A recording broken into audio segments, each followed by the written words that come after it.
829 Stony Brook.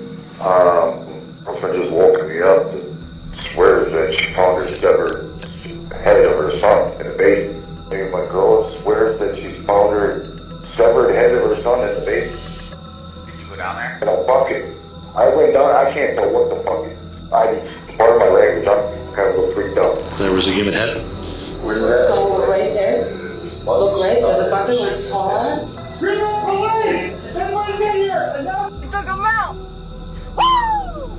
You ever love something so much that you kill it? I want to know what I'm being detained for, and I cannot stand it any longer in this fucking place. I will take this table and smash it on my forehead if that is the fucking case. I'm serious. I love something so much that I kill it. Like, I cuddle it so much and then I kill it. I'm not going to stop because there's no reason why I should be standing right here. None. No reason whatsoever. Half hard while I was still sucking. I don't break my word nor my balls for nobody. Oh my god, hurry the fuck up! There was genitalia. Let me stop you there. What do you mean genitalia? What I would recognize as a penis and testicles. Taylor, how's it going? Officer Russell with the Green Bay Police Department. This is 24-year-old Taylor Schabusiness. She lives with her husband and her 1-year-old daughter.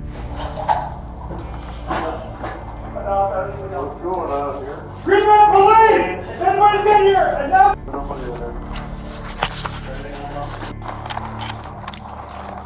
Just 2 hours before this, she had committed the most heinous crime imaginable. Yet at this point, police are completely unaware of the horrifying secrets that lie just feet away from them inside the house. And over the course of the next few hours, this simple case would turn into the most horrific and disturbing scene that they had ever worked on.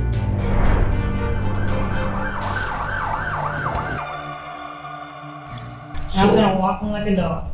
And he won out of that? I have no idea. What am I gonna do it anyway? Sometime around 2 a.m. on February 23rd, 24-year-old Shad Therian meets up with a friend in his house in Green Bay, Wisconsin.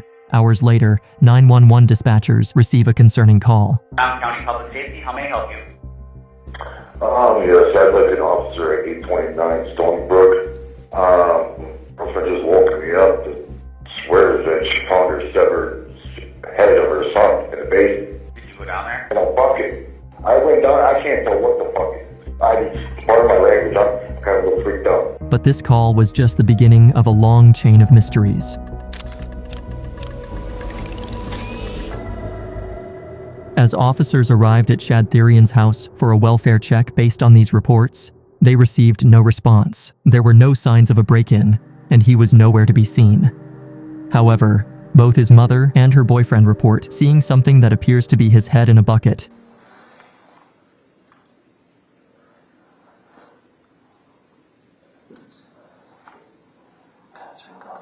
Immediately, all hands went on deck to try and make sense of the bizarre situation the police were facing.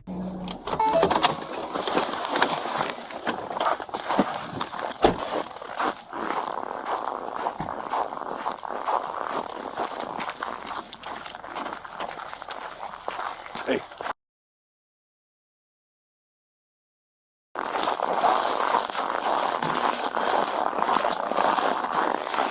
So with this information, a warrant to question Taylor and search her property was granted, as she was the last one to see Shad. Officers were quickly dispatched to Taylor's residence to take her into custody. The following footage seen in our video has been severely redacted by the Stony Brook State University Police, so viewer discretion is advised. Video from another officer shows these same moments from another angle. Hi.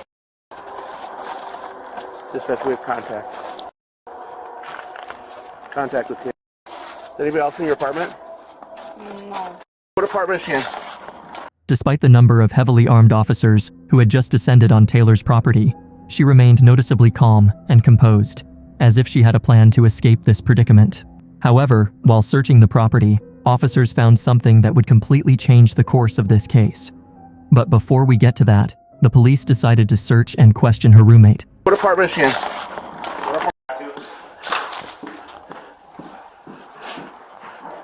One is right here. We got a door open. It's the front one. Watch the windows. Watch that front window. We need more units over here right away. But as the officers were transporting her into the patrol car, they made a horrifying discovery that would add another mystery to the already confusing case. Officers found blood on the floor. This raises suspicion, as it was found just outside of her house and next to the car that Taylor was driving just a few hours ago. So with both Taylor and her roommate in custody, they decide to conduct some interviews to find out exactly what happened. As they were loading Taylor into the car, she said something that left the detectives speechless.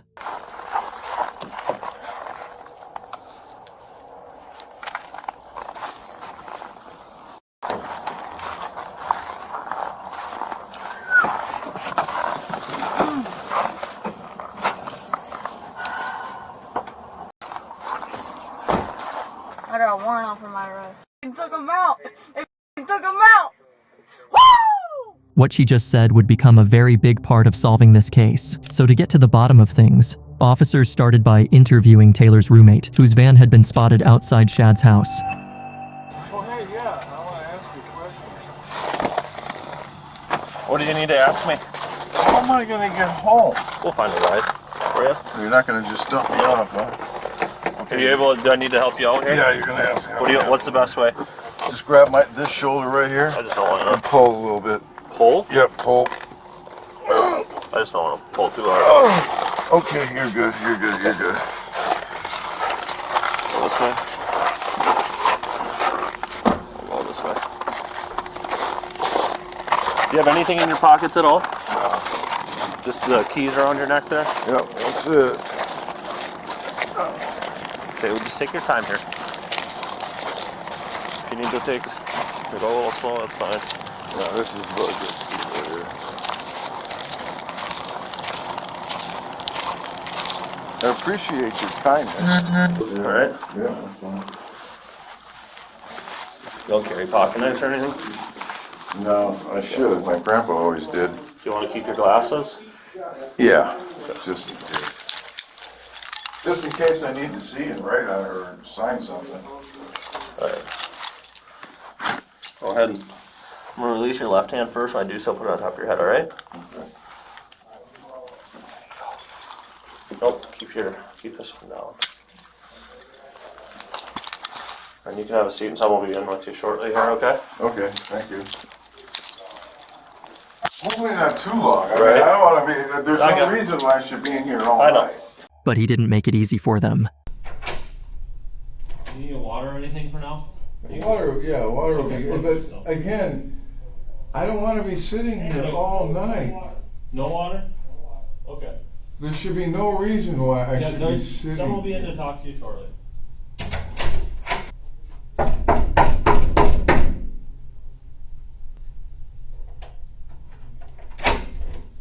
Okay, I'm gonna want a lawyer now. You're gonna want a lawyer? Okay, well, I'll talk to the detectives and everything and see if we can get going on this, alright? But they gotta go a certain way. I don't understand Like I what said. is happening to me. I don't. I have no clue. I can't keep Try you being alone. ripped out of your house for no reason whatsoever. There is a reason, Morgan. Try to think of that. I have done nothing wrong, nor I don't do that. Whatever, and try to think about being ripped out of your home. Scott, I understand you're frustrated. Okay, and I apologize. So let's for speed this. this up a little bit. Okay. I apologize for the inconvenience, but we're gonna go as fast as we can, okay? I'm not going to be sitting here all night. Otherwise, I'm gonna want a lawyer right now. I want a public defender. And just get me the hell out of here. All right. Let's see what we can do. It's important to note that he has the right to a lawyer, as stated by the Sixth Amendment right. Yet the detectives seem to ignore his repeated requests and refuse to explain why he's being detained.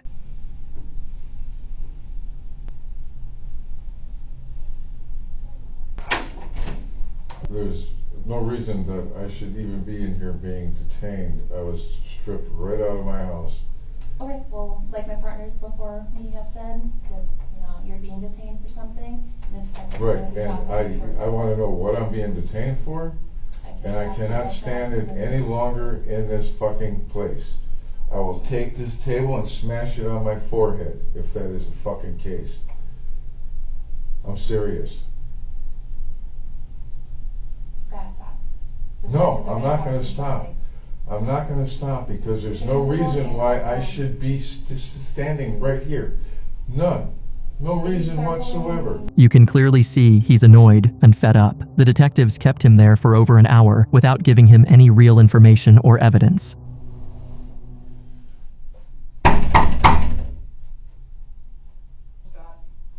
You know, how would you like it if you were ripped out of your house and sit and made here and wait and wait and wait? Huh? How would you like that? Need?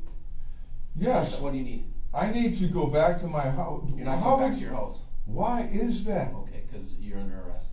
For what? Well, we'll let you know in a little bit, okay? So we'll get to you when we can, all right? Do you need any water? Or Yes, water. Water? I'm under arrest. I'm under How about a granola bar? No, just water. Okay. Now, I'm under arrest? That's correct.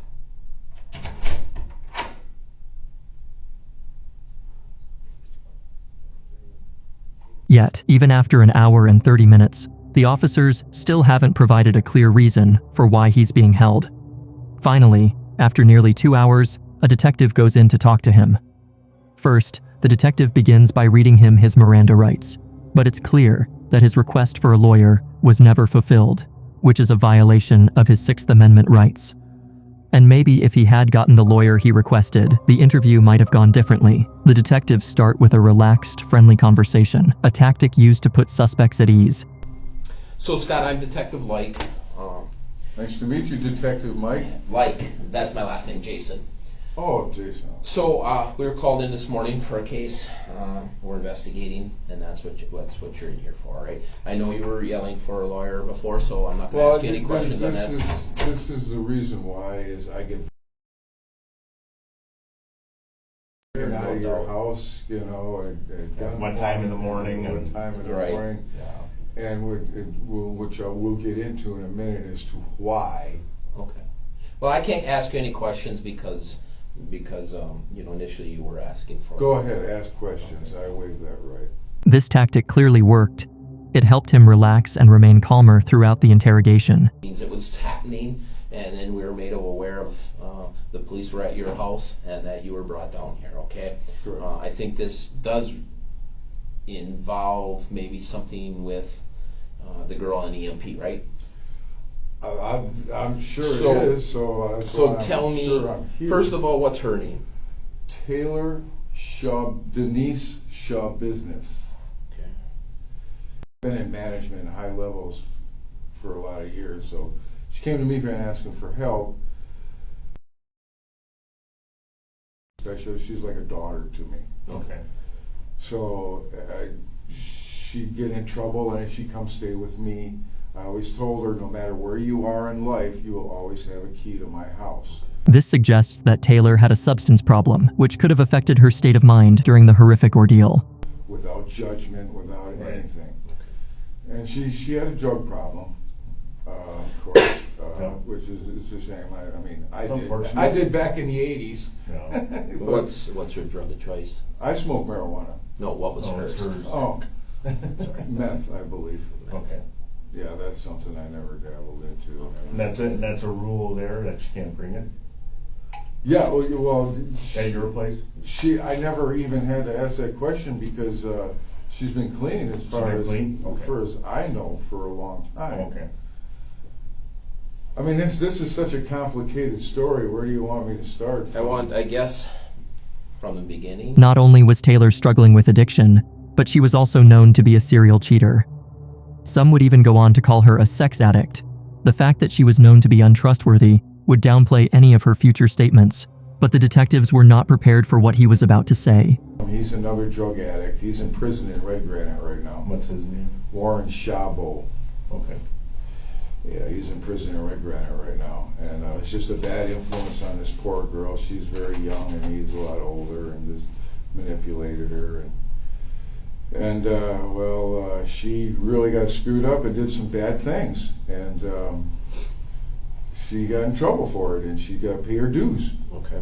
This was proven to be true, as she had previously been arrested for drug possession, and as part of her pre-trial release, she was required to wear a GPS ankle monitor and remain under house arrest. She was on house arrest at my house. She was living in Texas for a while. That's where she'd come back up here for final sentencing for what she had done the previous year. But what he says next changed the whole course of this case, leaving the detectives absolutely stunned. She really got screwed up and did some bad things, and she got in trouble for it, and she got to pay her dues.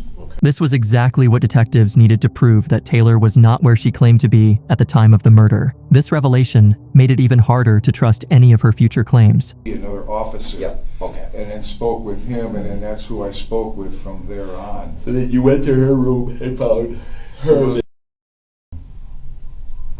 So I know she had taken my car. Finally, after 2 hours, the detective reveals exactly why he was brought in for questioning. And is it in the past year, or is it just within the past year? Okay. No, yeah.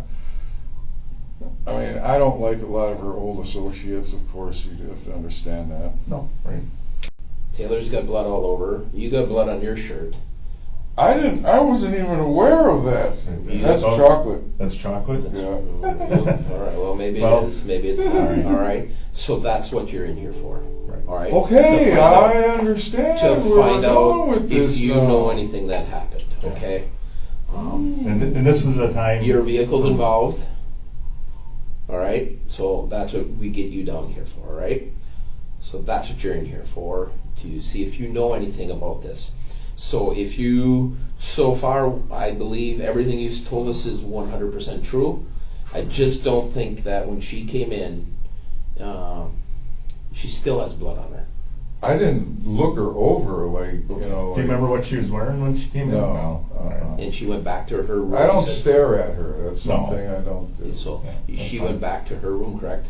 We had a couple of words. I mean, not argumentative words, but like I said, I wanted to let sleeping dogs lie. Go back in the bedroom. Go to bed. And because my thing is, go in your back bedroom. I'm calling EMPs. Tell them you're here. So that's was my. In fact, that's where I was walking out into the hallway. I opened the door so she wouldn't hear me talk on the phone. Okay. So when I opened the door, that's when they were at the door. And I'm on the phone with the EMPs trying to leave a voicemail going, she's here at my apartment. Okay. So that's what's going on. We're trying to figure out if... Yeah, I imagine so. So we believe that your vehicle's involved in this incident. So that's what, so I need to know, I mean, you need to get out, if you know anything else. Scott, no, you need, don't. Listen, if you do, you need to get out in front of this, okay?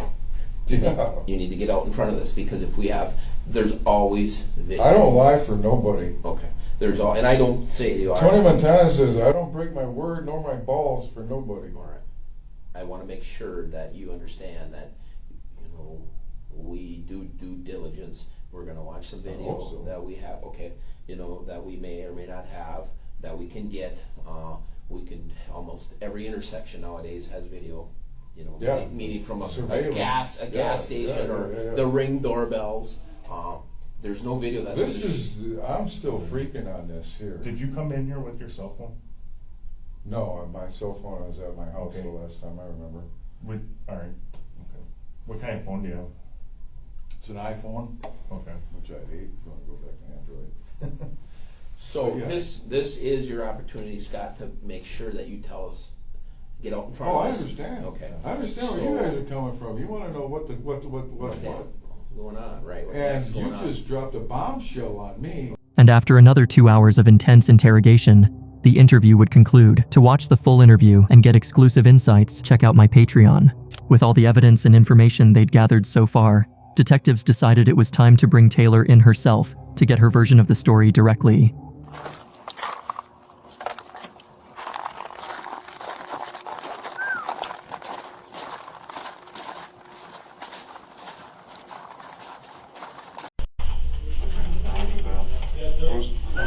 Seconds. Am I gonna let me have my hat? The goal for this interrogation is not to get Taylor to confess, because she obviously did it, but to determine a motive and figure out if Scott, her roommate, was also involved. So the detectives start off with a calm and nonchalant mood, making her as comfortable as possible, hoping that this approach will encourage her to open up and share more information. Detectives start by asking her how she knew Shad. How do you know Shad? He's my ex. He's your ex-boyfriend? Yeah. Well, they found a kind of disturbing stuff at the house there. Oh, really? Yeah. Yeah. A lot of blood. Basically Shad's head. Taylor's apathetic demeanor here is exactly what detectives were watching for. Rather than acting shock or surprise, she is strangely nonchalant about information that should be new if she were innocent. Where's the rest of his body? It's there. It's at his house. Is it in the house? It's at his house. Okay. Can you tell me what happened? It's a good question because I blacked out during that time. Taylor initially claims that she can't remember anything, insisting she blacked out during the events, once again showing her to be untrustworthy. Can you tell me what happened? It's a good question because I blacked out during that time. But, I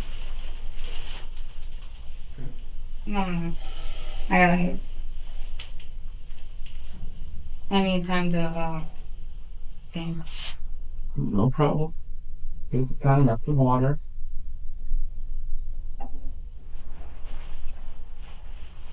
Do you think the body's still there? I don't see why not. Unless it's just up and moved. Which it could have. I don't know. Where do you think the body would be? I was right there by the bed. It's by the bed, you think? Yeah, I was cuddling it by the bed.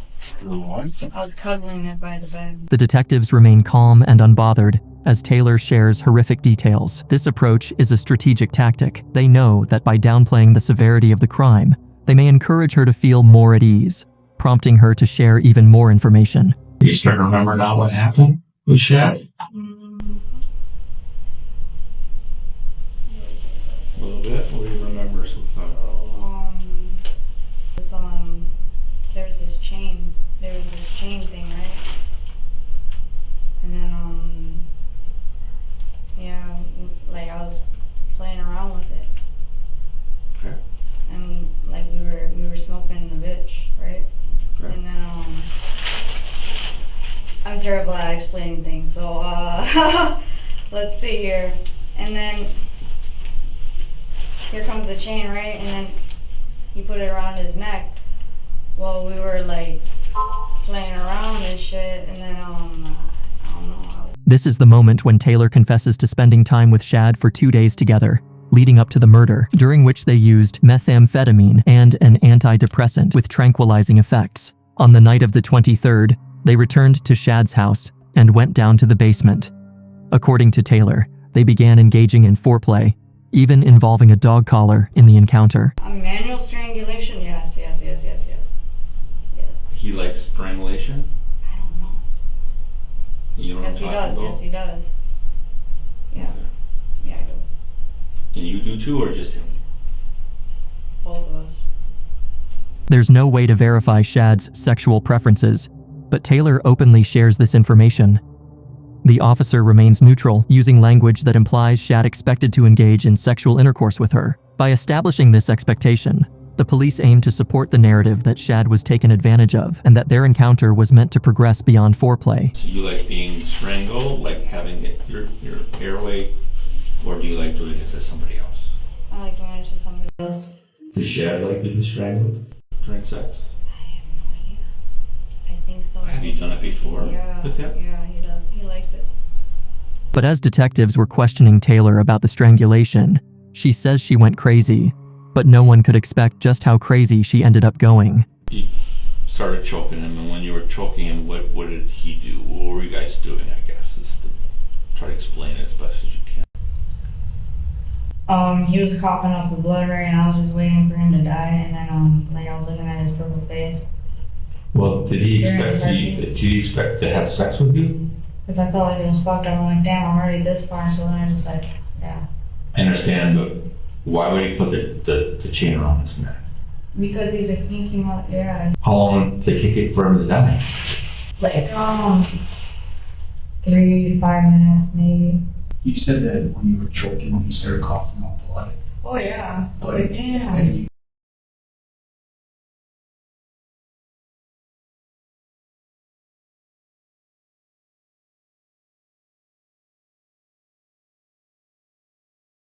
Blood.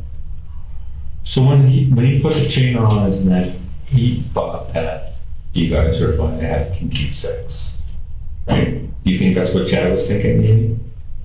What were you thinking? I was gonna do the same thing. You know, I was going in, and I did, and I went in. But then he was like, choke me, but he didn't really say it, so I'm like, he put it on his neck. I already know I'm gonna choke him, and I did. So.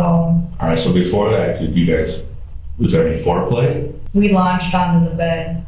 We went from the stairs to the bed, and then, yeah. Were clothes on, off? Yeah, now the. But before the chain went around his neck, were you and Chad like kissing or any foreplay or anything? No, we were chilling at home. You just chilling. So all of a sudden, the chain went around his neck. How come? I'm just trying to get it. He likes it. Alright. So, I was gonna walk him like a dog. And he wanted that? I have no idea. What am I gonna do it anyway? And you're claiming it was his idea? With the chain? Obviously not. No, it was his idea. It was all him. Alright, so you're on the bed, the chain goes around his neck and you start choking him. And you just realized that he was gonna die or what? I'm just like, shit. I think I went a little too far because I was blacking out while I was doing it, right? And then like, fuck. And then like, I look at him, I'm like, shit, he's already purple. I'm like, fuck. I'm like, I don't know if he's fucking, is he good? But then like when I woke up, like, you know, during the blackout moment, I'm like, shit. Like he was coughing up blood. I'm like, I don't know, I just kept on going. Like, sad. When you were choking, you were coughing up blood, you kind of were like, I'm going this far, I'm just going to keep going. Did you realize that by continuing that may kill him? Like, yeah, because I felt bad because I'm like, damn, he's going to be wheezing after this. I'm like, might as well just kill it. Okay. So you realize that by continuing that you may actually kill it? I swear to God, he was telling me, he's just like, so I'm like, wow. And I did it. Okay. Like, I swear to God, I'm like, fuck. I'm like, I accidentally fucked up and I'm like, fuck. And yeah, that's exactly what happened. All those And you also said that you enjoyed it, right? And I enjoyed it. Oh yeah. Alright. What did you enjoy about that? Just. Was it kind of thrilling, a rush, exciting? What was the feeling that you got out of it? That's all it is. Okay. I'm just trying to understand what you feel when you're saying it.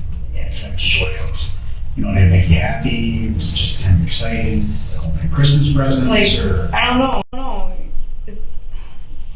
Like, this is the thing that I have, like, I've always had, you know, like, you ever love something so much that you kill it? If found to be true, her defense could plea insanity. Pleading insanity would mean arguing she was not fully aware or in control of her actions at the time of Shad's murder. Furthermore, if you are interested in true crime horror cases, make sure to check out my newsletter. Like, it happens to me. That's the feeling that I have. I love something so much that I kill it. Like, I cuddle it so much and then I kill it. That's what happens to me. So, Alright, so he dies, he's dead. And then you just kept playing with his body? Okay. And when did you decide to, how long did you play with his body? 2-3 hours. After Shad's death, Taylor confessed to having engaged in sexual activities with his body for over 2 hours. Did you have sex with his body at all? I grinded on him, I put the dick in his ass. You grinded on? Yeah, I listened. Did you ever put his penis in your vagina? Or maybe you grind on him? Half hard while I was still sucking, while I was dead. Yeah. Okay. If a suspect is highly emotional, when recalling an event, they will often have trouble remembering certain details. In that moment, you'll often notice the suspect unable to form full sentences and stuttering in their speech. But Taylor shows none of this. While emotional, she manages to form a detailed timeline of how she killed Shad. This implies that her story of events may be inaccurate, and the murder wasn't a mistake, as she claims. Did you ever put his penis in your vagina? It was like half hard while I was still sucking, while I was dead. Yeah. Okay. Okay. And was that part of playing with him, or? That is part of playing with him. That was part of it. How long do you think you were in that basement? Because you didn't leave until like 3 or 4 this morning, right? What did you do during the day? I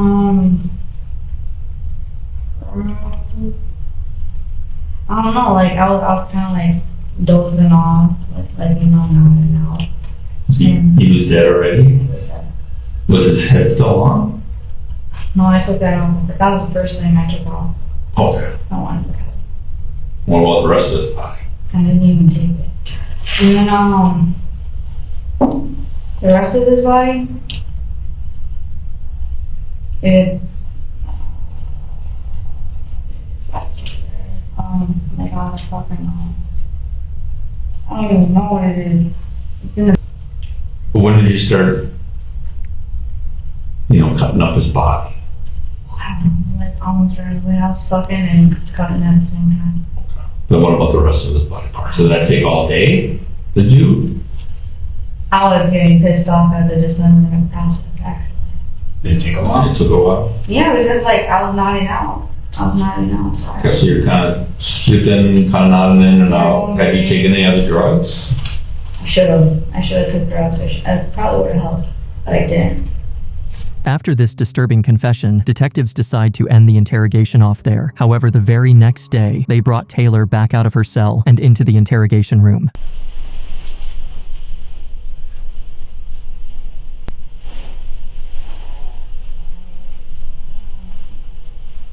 What the butt? This is fucked up. Hey, how you doing? Good, how are you? Hey, can you ever see a second? I gotta ask you a question. I just want to kind of clarify some things quick. The point of this interview is to seek an opportunity to see how Taylor really feels about her actions. Detectives use the punishment question, a common tactic, where they ask what penalty should be given to someone who committed a similar crime.